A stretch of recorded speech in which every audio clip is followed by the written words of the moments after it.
Mesdames et messieurs, bonsoir. Au sommaire ce soir, à la une, la Cour des comptes engage une synergie d'action entre les institutions républicaines. Dans cette optique, elle a entamé une série de prises de contact. Première étape, le Conseil économique et social.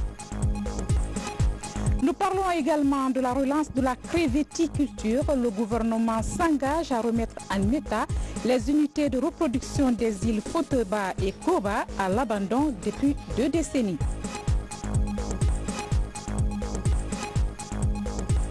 Conakry a abrité récemment une rencontre sous-régionale sur la gouvernance routière et la citoyenneté. Des propositions sont faites pour une réduction drastique du taux d'accident dans le pays. Voilà pour les titres encore une fois. Bienvenue à tous. Je vous le disais dans les titres. Coup de projecteur sous la Cour des comptes. L'institution a entamé une série de prises de contact avec les autres institutions pour une synergie d'action. Première étape, le Conseil économique et social. Là, il a été question des missions de contrôle et de certification de la gestion des comptes publics. Reportage Elhadji Yaya Silla. La Cour des comptes est une juridiction de contrôle a posteriori des finances publiques. Dernière née des institutions républicaines en Guinée, elle est la représentante de l'État auprès des organisations internationales. L'institution dévoile sa mission au Conseil économique et social. Les deux institutions ont presque la même vision. Et c'est celle de moraliser la vie publique et d'améliorer les conditions de vie de la population. Créée pour la première fois en 1967, puis rattachée à la présidence de la République, la Cour des comptes a suivi son petit bonhomme de chemin dans l'ombre de l'exécutif jusqu'en 2011. L'exigence de la transparence, de l'imputabilité et de reddition des comptes attachés à la gestion des deniers publics ont conduit à la réforme des corps de contrôle et d'assainissement économique et financier du pays. La Cour des comptes au plan national et la juridiction de contrôle a posteriori. Ça pour un peu répondre à l'inquiétude que le citoyen peut avoir et que nous-mêmes, l'impression qu'on avait de la Cour avant d'être à la Cour, c'est-à-dire dire que la Cour des comptes doit servir de gendarme financier pour réprimer à chaud tout ce qui est mauvaise gestion et selon la clameur publique et tout ça. Mais une fois à la Cour des comptes, on a compris que les procédures sont fortement normalisées et de sorte que la Cour des comptes établit un programme annuel de contrôle et dans lequel la Cour inscrit des entités à contrôler en fonction des critères objectifs de contrôle.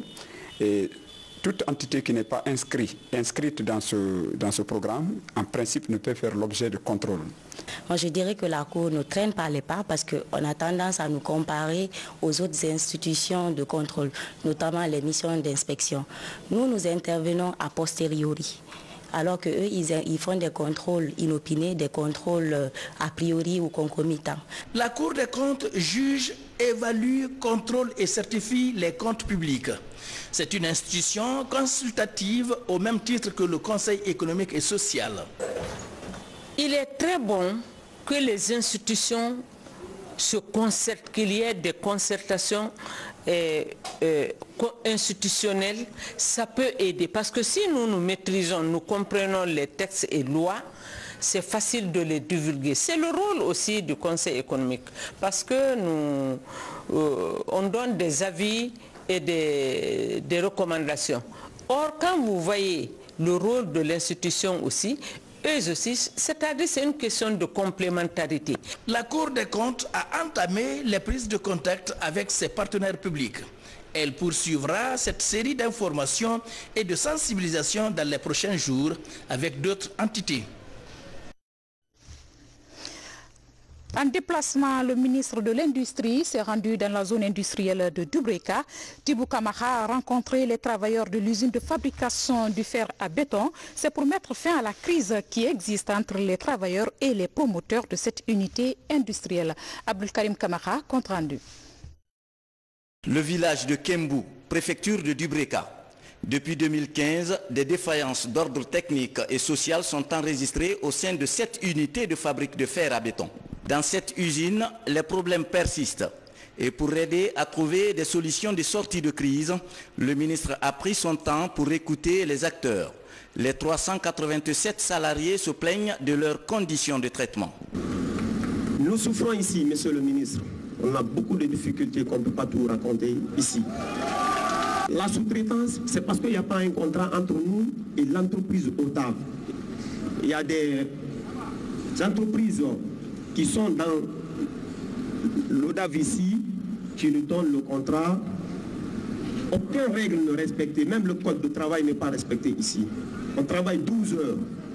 L'argent qu'on nous donne, les 12 heures, certains sont payés à 35 000, 50 000, le plus payé c'est 60 000. ODAV Multi-Industrie n'est pas restée indifférente à son environnement social. L'objectif de la société est de pérenniser ses activités conformément à la réglementation et à la législation guinéenne. Dans le vif, Tibou Camara tranche.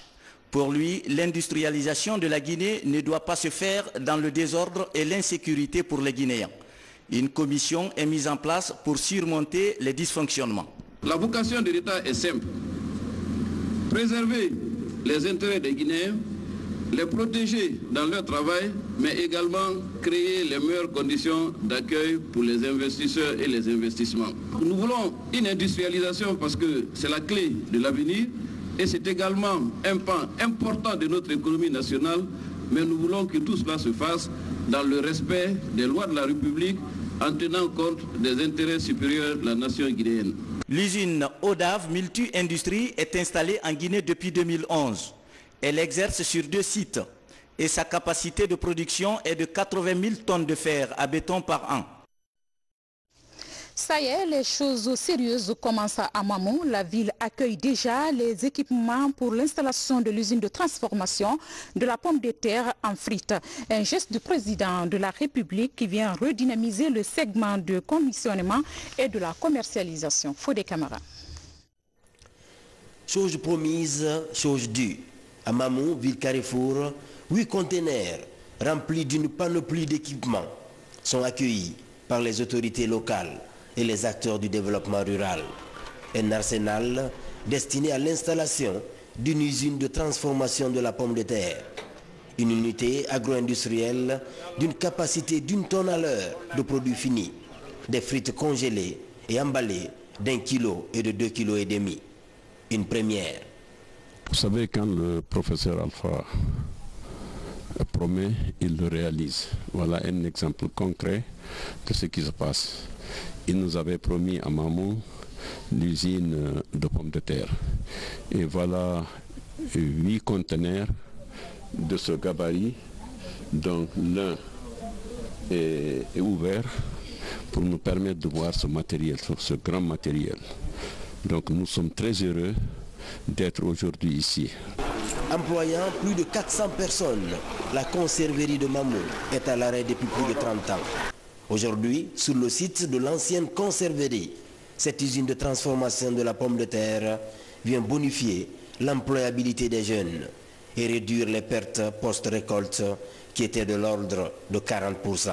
Chaque mois, chaque 2 mois, il y aura des usines qui viennent, qui vont nous promettre que non, on va reprendre les conserveries. Ils vont dire qu'ils vont faire la tomate, mais on ne les va pas. Si à travers notre président, professeur Alpha Condé, on commence à mouvementer le conserverie à travers l'usine de pommes de terre là, vraiment c'est une fierté pour nous. D'ores et déjà, la question de l'approvisionnement en matières premières de cette usine de pommes de terre interpelle les producteurs et les experts. Le professeur ne s'est pas trompé d'envoyer cette usine à Mamou parce qu'un des exemples est là. Déjà, si un producteur a en moyenne 30 hectares, c'est-à-dire que l'usine aura toujours le matériel à transformer. Et nous le félicitons et on le remercie. Tous les jours, on me demandait ton usine de pommes de terre. Ce n'est pas encore arrivé. Donc j'ai été très satisfait de voir les conteneurs là à Mamou. Et ça a été une occasion, moi aussi, pour dire à tout le monde que l'usine est là. Et venir voir les champs, parce que l'usine, c'est les pommes de terre. Ça travaille les pommes de terre. Il faut bien les pommes de terre. Au-delà de la saison de culture, en période de soudure, cette usine de Mamou est susceptible de freiner les importations et approvisionner le marché local et même sous-régional. Cette industrialisation, pour plus de valeur ajoutée, vient compléter la filière pomme de terre. La Loterie nationale de Guinée a une nouvelle directrice. Son nom, Aminata Silla. Elle vient d'être installée dans ses nouvelles fonctions. Elle prend les rênes de cette entreprise au moment où celle-ci est secouée par une crise liée à la malversation financière. Le point avec Falilou Diallo. Aminata Silla est la nouvelle directrice générale de la Loterie nationale de Guinée. Une nomination qui intervient à un moment où cette EPA est secouée par une malversation financière. Conformément aux instructions de M. le Président de la République et de son Premier ministre, une restructuration qui n'aura d'autre but que l'instauration dans le secteur des jeux d'une gestion performante et l'édification d'un partenariat stratégique et mutuellement bénéfique, fondé sur la transparence et la redevabilité entre l'État et les opérateurs privés. La restructuration dans le fonctionnement de l'entreprise, la révision des contrats avec les sociétés de jeux, faire de la LONAGUI une des principales contributrices aux recettes de l'État.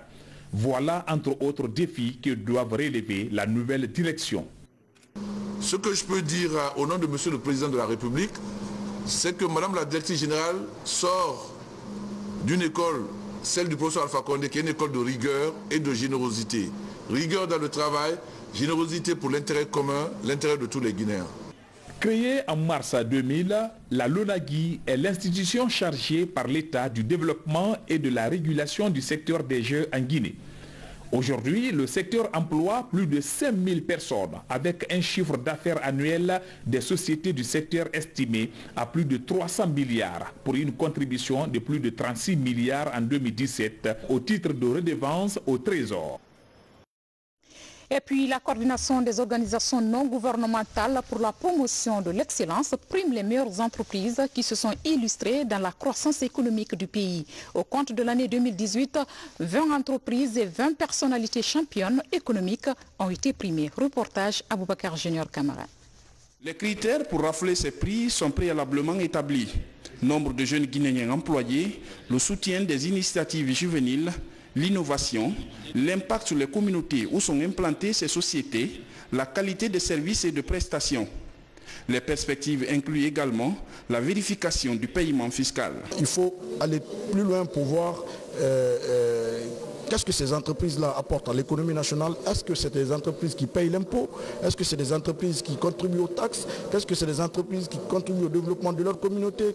L'initiative est soutenue par les partenaires techniques et financiers de la Guinée, mais aussi le Conseil national du patronat de Guinée. Je pense que ce genre d'initiative véritablement non seulement permet à ces personnes-là d'avoir un nouveau souffle d'énergie, d'avoir une nouvelle dynamique, d'avoir la propulsion nécessaire pour faire mieux, mais également ça permet à ceux qui sont à côté de suivre l'exemple et de croire en eux, de penser qu'ils peuvent véritablement faire mieux. Nous ambitionnons de créer une banque d'investissement typiquement guinéenne à des capitaux privés, de façon à pouvoir répondre aux attentes et aux aspirations des jeunes entrepreneurs guinéens. Grâce au leadership du président Alpha Condé, la Guinée attire et retient plus d'investisseurs avec son agence de promotion des investissements privés. Il est donc nécessaire de créer une émulation entre les sociétés pour le bien-être du Guinéen. La 10e édition s'annonce bien donc pour la COP Guinée, avec l'implication des pays voisins comme le Sénégal et la Côte d'Ivoire. Direction la région forestière où se poursuit le programme d'appui à la réforme du secteur de la sécurité dans son volet réintégration socio-économique.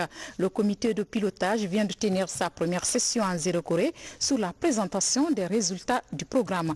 Plus de 1000 jeunes à risque et des groupes vulnérables sont concernés par ce projet. Plus d'informations avec Moussa Komara. Après son lancement en mars 2018 à Zéro-Corée, le 3e programme d'appui à la réforme du secteur de la sécurité, PASS 3, volet réintégration socio-économique, a atteint sa vitesse de croisière. Les membres du comité de pilotage présentent ici les premiers résultats obtenus dans les 3 villes bénéficiaires, Kékédou, Lola et Zéro-Corée. Ainsi, un nouveau plan d'action est défini pour l'année 2019. Il y a eu des enquêtes, il y a eu la cartographie, il y a une liste prédéfinie de bénéficiaires qui vont être présentés et validés par ce comité de pilotage, qui va également valider les orientations actuelles données aux bénéficiaires, genre dans les formations professionnelles, dans la formation en entrepreneuriat. Ce programme financé par l'Union européenne à plus de 20 milliards de francs guinéens va réintégrer 1300 jeunes à risque et groupes vulnérables en région forestière. Les membres du comité de pilotage vont valider la liste de ces bénéficiaires afin qu'ils puissent obtenir des formations professionnelles. À la fin de ce projet, ce que nous attendons, c'est que tout d'abord les 1300 personnes soient bien intégrées dans la société, est une activité génératrice de revenus durables qui permettent d'améliorer leurs conditions de vie. Et ça, sur le long terme, j'espère que dans 10 ans, si je reviens à Nzérékoré et que je rencontre des bénéficiaires, ils seront établis, ils enverront leurs enfants à l'école, ils auront des conditions de vie décentes parce que c'est vraiment là le but du projet. Le représentant du ministre de l'Enseignement technique se réjouit de cette approche. Donc on en a déjà la preuve avec le PARS RSE2, le PARS de RSE, qui a employé plus de 2000 jeunes qui aujourd'hui sont franchement hors de besoin, aujourd'hui qui se prennent en charge. Ce programme est mis en œuvre par l'UNOPS et l'Agence guinéenne pour la promotion de l'emploi. Résultat attendu, améliorer la cartographie du système de l'enseignement technique, la formation des bénéficiaires en auto-entrepreneuriat et réduire la vulnérabilité dans la région. Sous la haute autorité de Monsieur le Président de la République, chef des armées, le ministre d'État chargé des affaires présidentielles, ministre de la Défense nationale, informe les jeunes candidats au recrutement au sein des forces armées guinéennes que les opérations d'enrôlement se dérouleront au titre de l'année 2019 dans les conditions ci-après. Critères de recrutement. Le recrutement est ouvert aux candidats des deux sexes remplissant les critères suivants. Être de nationalité guinéenne, être âgé de 18 à 28 ans au 1er janvier 2019, jouir de ses droits civiques, présenter les aptitudes physiques et intellectuelles exigées pour l'exercice du métier des armes, savoir lire et écrire. Dossier de candidature. Le dossier de candidature est composé des pièces suivantes. Une demande manuscrite adressée au ministre d'État des Affaires présidentielles, ministre de la Défense nationale, une copie légalisée d'extrait de naissance ou jugement supplétif tenant lieu d'acte de naissance, 4 photos d'identité, un certificat de nationalité guinéenne, une copie de la carte d'identité nationale universitaire ou scolaire, un extrait de casier judiciaire, un certificat médical de visite et de contre-visite, une copie légalisée du diplôme détenu ou d'attestation de niveau, un certificat de résidence datant de moins de 3 mois. Lieu de dépôt des dossiers de candidature. Le dépôt des dossiers de candidature se fera dans les chefs-lieux des préfectures et des communes urbaines. La date limite de dépôt des dossiers est de 30 jours à compter de la date de diffusion du présent communiqué. Conakry, le 1er février 2019, le ministre d'État, Dr Mohamed Ghané. Aquaculture, relance de la crevetticulture. Vous comprendrez là que nous allons parler de crevettes. Il y a 2 décennies, l'État guinéen avait construit des unités de reproduction de la crevette sur l'île de Fotoba et à Koba dans Bofa. Depuis, ces unités sont à l'abandon, mais pas détruites heureusement. Il s'agit maintenant de les relancer pour développer cette culture. Ansman Toumani Kamara. Sur l'île de Fotoba, l'écloserie de Tamara. Cette unité en arrêt depuis 20 ans servait à reproduire la crevette pour alimenter le bassin de grossissement de Koba dans Bofa. Avec ses 4 départements, l'écloserie de Tamara a lancé sa production en 1995 avant de s'arrêter en 1999 pour mauvaise gestion. Pendant cette période, la vente de la crevette a été une source importante de devises pour la Guinée. Et l'Agence nationale de l'aquaculture récemment mise en place vient faire sa toute première mission de reconnaissance sur le site. Après ici, nous allons voir avec cet opérateur qu'est-ce qu'il y a lieu de faire et comprendre aussi pourquoi la situation est telle comme nous l'avons vu et réfléchir avec d'autres partenaires qui sont aussi intéressés à valoriser ce potentiel que nous considérons être vraiment important pour l'emploi des jeunes et pour même, si vous voulez, l'exportation de cette espèce de crevette qui est considérée être une espèce prisée sur le marché international. Les crevettes étaient une source de revenus qui dévise pour notre pays. 20 ans après l'arrêt, les équipements de l'écloserie de Tamara n'ont pas été vandalisés. L'opérateur économique qui a obtenu de l'État un contrat d'exploitation du site veille sur Tamara et Koba. Sur la terre ferme à Koba, le site de grossissement de la crevette est transformé en zone de rizipisciculture. À côté, les installations de traitement et de conservation de la crevette viennent d'être entretenues. Des investissements privés pour relancer ces installations qui ont coûté des millions de dollars à l'État guinéen. Aujourd'hui, du bâtiment administratif à l'unité de Froa, tout est entretenu et fonctionnel en attendant une solution durable pour la reprise de la creveticulture en Guinée. De l'aquaculture à la pêche, les débarcadères de la capitale, une autre source de revenus pour le trésor public. Ils contribuent ainsi à l'amélioration de l'économie du pays à travers les taxes payées par les pêcheurs, ce qui permet d'ailleurs à l'État d'accompagner cette autre activité génératrice de revenus. Explication image Al-Gassimba. Les débarcadères sont des sources importantes de recettes pour l'État. Ils participent intensément à l'activité de la vie économique, surtout dans la capitale. Ils sont une vingtaine de débarcadères à Conakry, mais seuls 4 sont aménagés. Pour leur gestion par les pêcheurs artisanaux, les taxes sont payées au ministère des Pêches et celui des Transports. Il y a 5 taxes que l'ANAM demande. Pour le ministère de la Pêche, c'est la licence. Donc pratiquement, avec la carte de pêche, donc pratiquement les pêcheurs artisans payent 7 taxes à l'administration guinéenne. 2 du ministère des Transports et de la Pêche, 5 du ministère de Transport.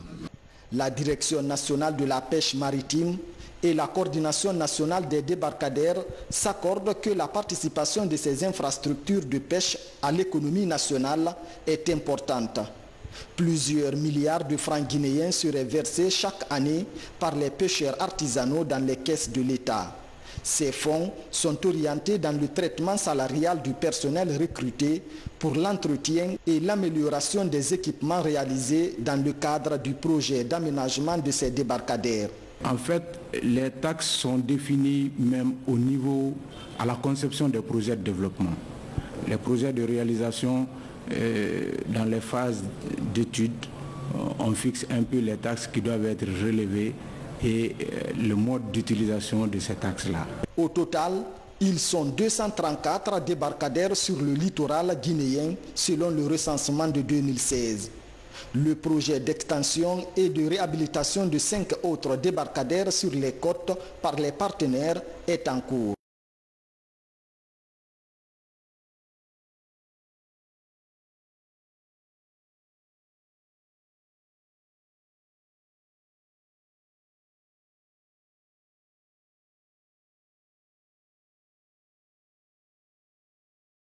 Avec l'introduction d'une nouvelle race par le président de la République, le professeur Alpha Condé, plus de 2000 têtes sont en train d'être élevées par 100 groupements de la ville de Nzéro-Koré. Moussa Bangora, Momelamine Paye.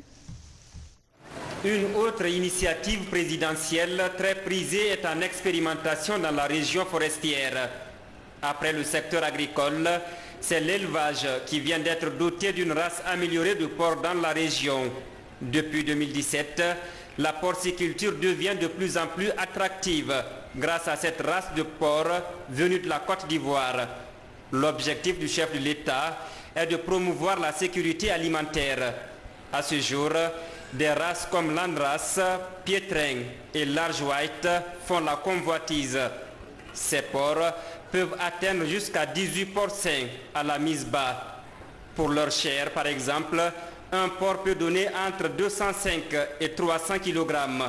L'arrivée de cette race, et moi j'avais eu 4, c'est-à-dire un mâle et 4 femelles, et se sont reproduits et aujourd'hui je suis à plus de 200 et quelques têtes.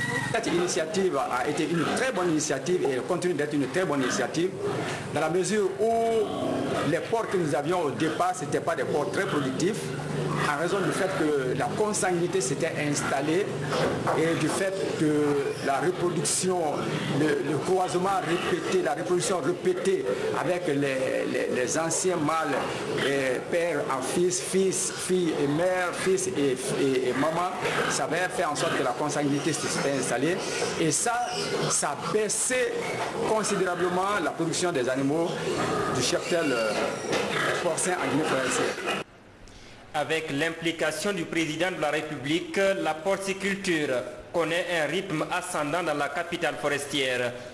Cependant, certaines difficultés de cohabitation entre agriculteurs et éleveurs sont à noter sur le terrain. L'une de nos difficultés aussi, c'est le manque de moyens financiers.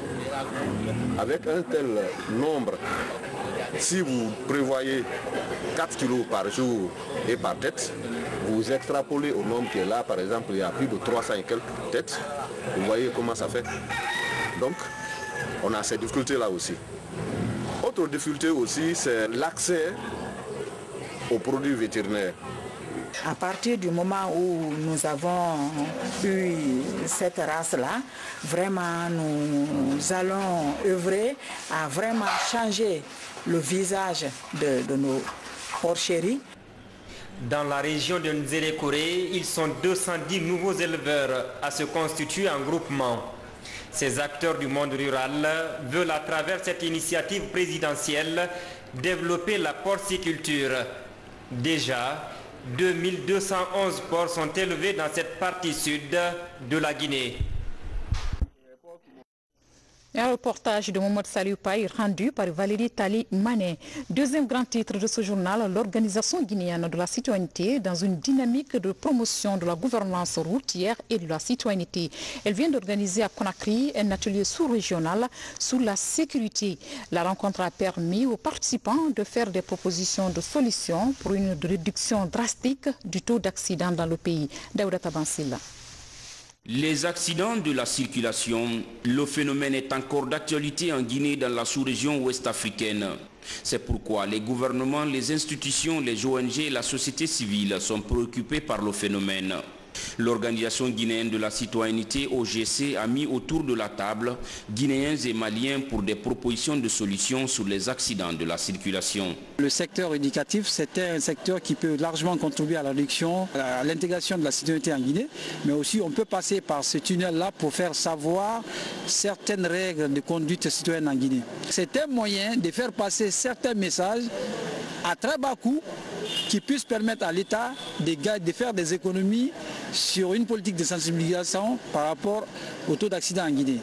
Au Mali, il y a eu des modules qui étaient enseignés dans l'école primaire et qui a vraiment permis aux élèves de connaître, de prendre connaissance avec les codes de la route. Donc nous invitons les autorités guinéennes vraiment à aller avec la société civile, la presse que vous êtes, à mettre en place une agence en charge de la sécurité routière. La gouvernance routière, l'impact économique et social des accidents de la circulation. Quelle action sociale pour limiter les accidents de la circulation? Ces thématiques ainsi que d'autres ont été abordées pendant ces assises. On a des énormes difficultés dans l'axe Bambeto-Koza-Bambeto-Kipé. Vous verrez les mototaxis qui dévient, qui prennent les personnes, 3 personnes, 4 personnes sans casque, les surchargent, ils enlèvent le casque. Quand ils voient un policier, il prend, il porte. Il faut sensibiliser la population. L'absence des panneaux de signalisation sur nos routes, l'imprudence de certains conducteurs, le mouvement incontrôlé des motards sur les routes sont quelques causes liées aux accidents de la circulation. Les acteurs ont évoqué ces différentes préoccupations. En 2005, il y a eu un rapport publié par l'OMS, une étude comparative des 10 principales causes de décès. L'accident de la circulation figurait au 9e rang. Ils ont alerté. Si rien n'est fait, d'ici 2030, l'accident de la circulation va grimper au 5e rang. L'objectif de cet atelier, c'est quoi? C'est la mise en place d'une agence nationale de la sécurité routière. En plus des experts venus de la sous-région, cette rencontre a aussi connu la participation des représentants des départements concernés par le phénomène.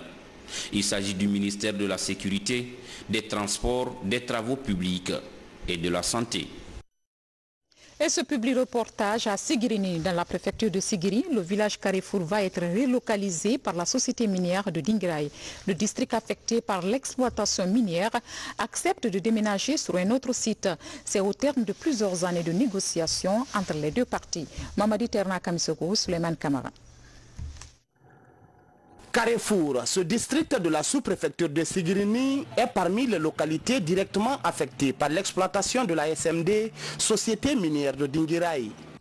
Sa proximité avec le parc à résidus de la société a souvent été source de problèmes. C'est pourquoi, après plusieurs années de négociations, les populations de ce district décident d'être relocalisées. Sur le terrain, une équipe d'études du projet échange avec les communautés autour des mécanismes de leur déplacement. Notre mission, c'est de venir rencontrer toutes les parties prenantes de ce projet, afin de comprendre tout ce qui les préoccupe, leurs souhaits, que ce soit du côté du projet, que ce soit du côté des populations, et nous en faisons une analyse et nous leur proposons des solutions. Nous avons accepté de quitter notre village et d'être relogés. Nous le faisons pour préparer l'avenir de nos enfants. Tout ce que nous sollicitons du gouvernement et de la société, c'est de nous aider pour ne pas qu'on regrette cette décision. Sunkaro Kamara est née dans ce village et pratique l'agriculture. Chaque matin, elle s'occupe de son petit potager qu'elle a su développer autour du village. Aujourd'hui, elle adhère à l'idée du projet tout en sollicitant de meilleurs espaces cultivables sur le nouveau site qui sera prochainement identifié.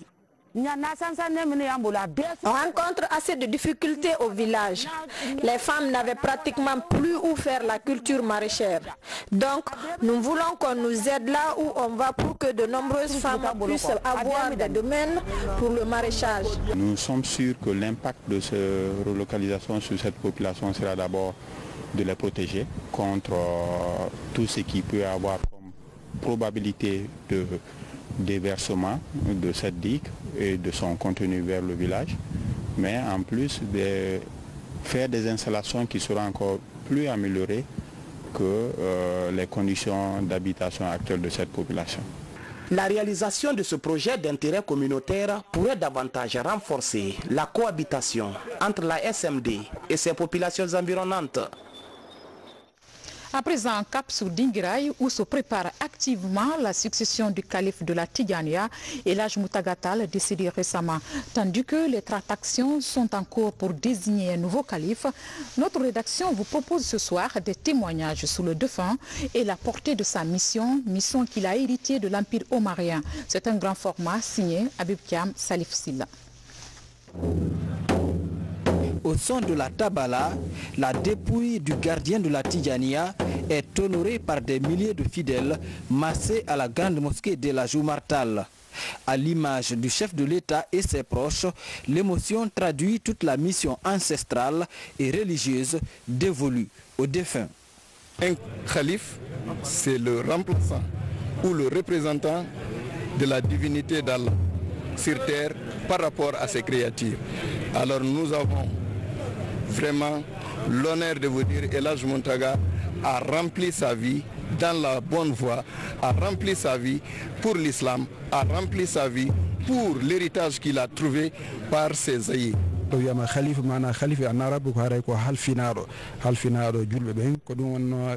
calife, c'est le gardien des hommes en islam. Avant, on l'appelait Amirul Mouminin, le guide religieux. L'appellation de calife a été adoptée sous le magistère d'El Hadj Alpha Amadou Tall, ancien calife. C'est la tradition. Depuis la nuit des temps, la direction de la Tidjania est incarnée par la famille Tall à Dinguiraye.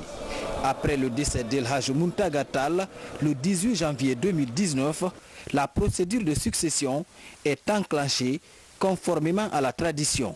Après El Hadj Omar, il y a eu 4 de ses enfants qui ont succédé.